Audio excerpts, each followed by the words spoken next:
Hello and welcome back to the Fit for 40 dress project. This is video 3 in the series and will also be the grand reveal.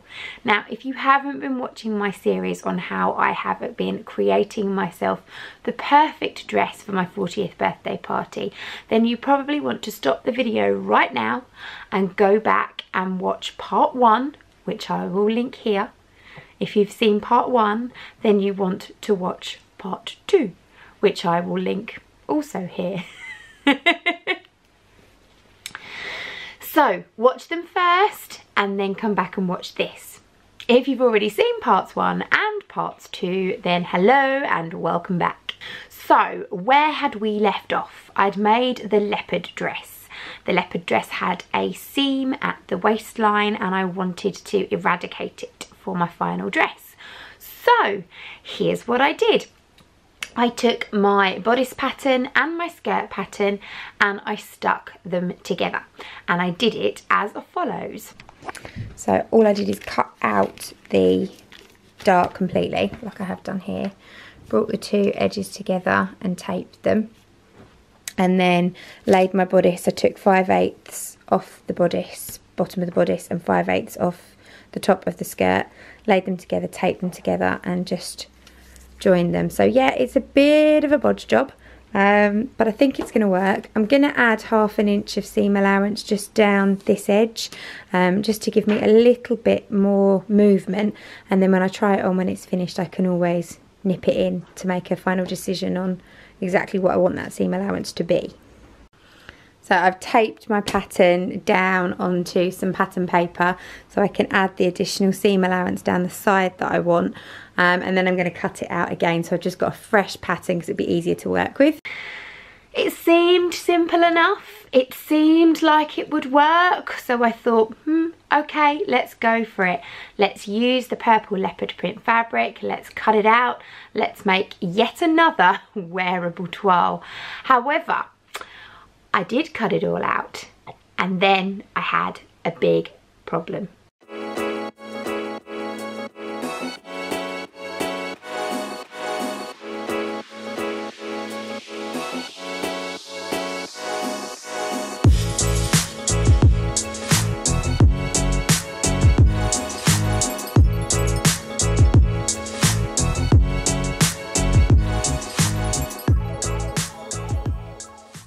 Oh no.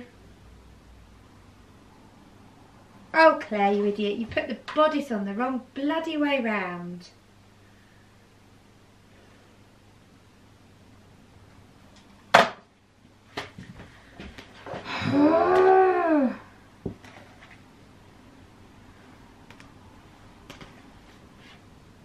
Oh.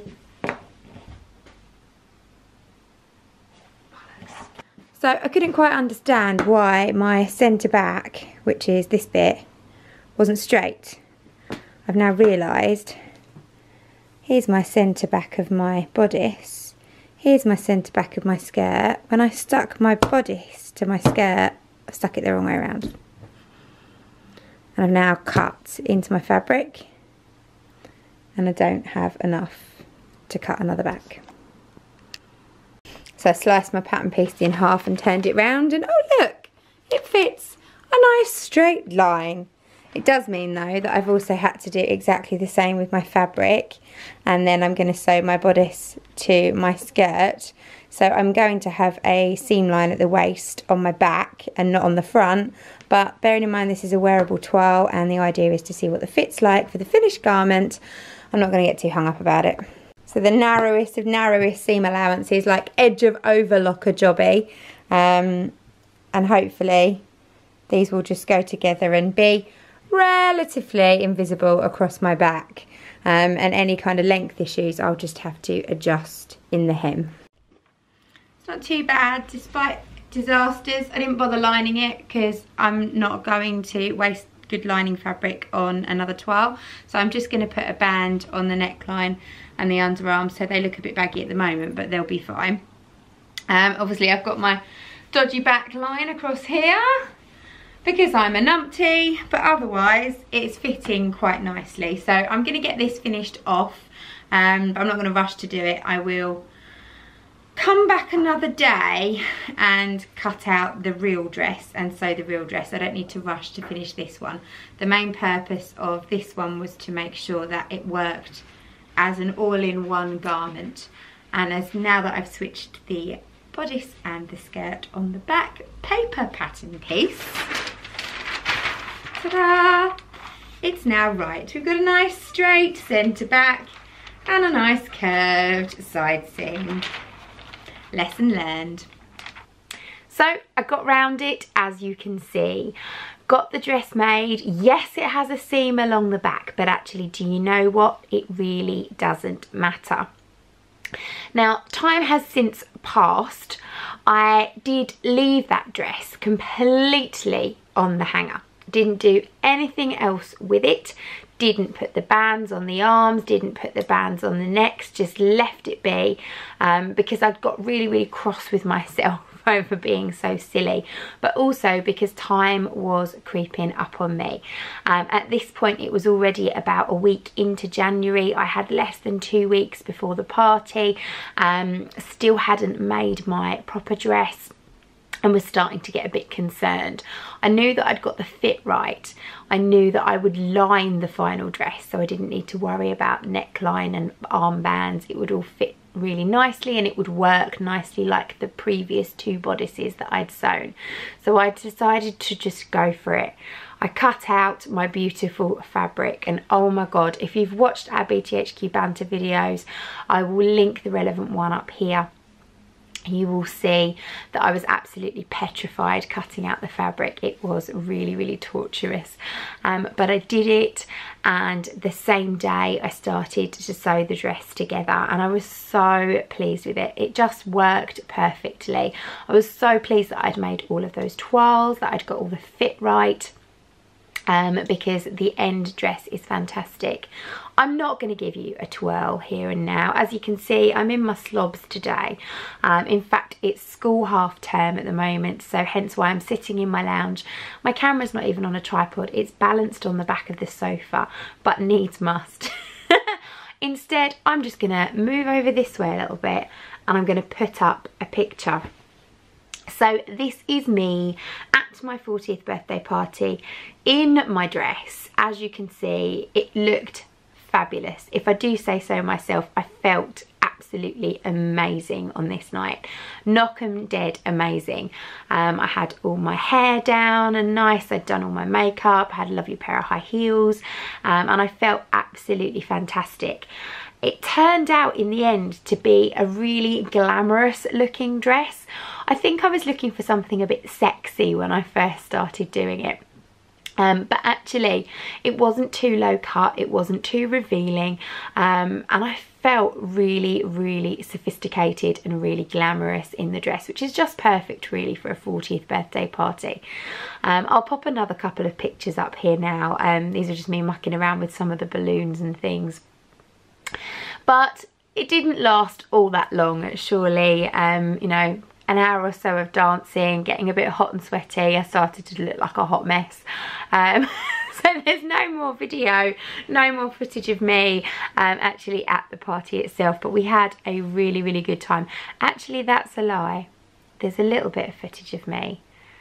Again, let me see if I can get that to go up now.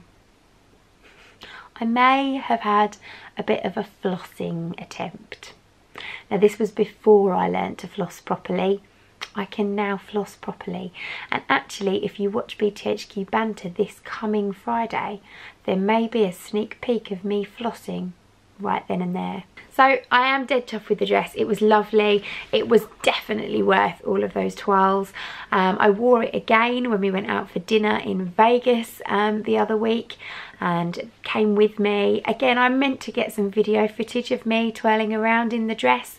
We went to see Cirque du Soleil that night, and it would have been a really good opportunity to get a bit of video footage, but we were just having such a good time that I wasn't even thinking about work, and I wasn't even thinking about necessarily capturing perfect bits of video footage. So I have failed on the video front. It's freezing cold and rainy today. I have no makeup on. I don't feel like like glamming up and going out in the garden and giving you twirls, but you can see from the photograph it was an absolute success story. Really lovely dress, and I know that I will use that pattern again to make more dresses in the future. Now, as for the wearability of my wearable toiles, I have every intention of wearing toile number 1 for Maddie's wedding in the summer. Toile number 2, the standard leopard print one, I've already worn out to dinner on a couple of occasions, and that's definitely an out dress for when I'm out with the girls. And then toile number 3 has now had its bands attached to it, and I will show that off in my next what I've been sewing video, because I've been busily finishing that off, and I finished it off slightly differently to how I would a normal dress. So it'll be nice for me to go into a bit more detail as to how I finished off the jersey. So you'll get to see that in the next couple of weeks, I would imagine. But thank you for joining me on my journey of creating my Fit for 40 frock. It's been a lot of fun. It's been really nice having your input, and I've had so many people over the last couple of weeks comment on my YouTube videos saying, when are we going to get the big reveal? We need to see what it looks like. Well, here you go. Once again, the Fit for 40 frock. I am totally chuffed with it, and it's going to be a staple in my wardrobe for many years to come. So thank you very much for watching. If you enjoyed the video, please give it a big thumbs up. Remember to subscribe if you haven't already. I put content up 3 times a week. Every Friday we do BTHQ Banter, which is all about my sewing and crafty life and behind the scenes at my studio.